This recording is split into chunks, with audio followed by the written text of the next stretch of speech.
నాకు చాలా సంతోషంగా ఉంది. This is the 4th generation into the movie industry. Nandamuri Taraka Ram అతని ముత్తాత గారు నందమూరి తారక రామారావు గారు లాగా అతను కీర్తి ప్రతిష్ట అనేది అతనికి లబ్ధి పొందాలని నేను కోరుకుంటున్నాం. నేనే కాదు, మా కుటుంబ సభ్యులు ఇక్కడ ఉండే వాళ్ళు ప్రతి ఒక్కళ్ళు అదే కోరుకుంటున్నారు.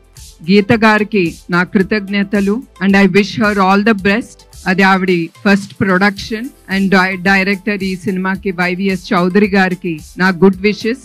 అండ్ చౌదరి గారు ఆయన ఫ్యామిలీ ఎప్పుడు నందమూరి ఫ్యామిలీకి సపోర్టివ్ గా ప్రతి దాంట్లో వాళ్ళు ముందుంటున్నారు. దానికి కూడా మా కృతజ్ఞతలు. I wish him all the best. Chowdary గారి టీమ్ కి I wish them all the best because నేను నమ్మేది టీమ్. వాళ్ళు లేకపోతే చౌదరి గారు ముందుకు వెళ్ళలేరు. So I wish him all the best and the team. And Geetha గారికి కూడా నా హృదయపూర్వక నమస్కారాలు.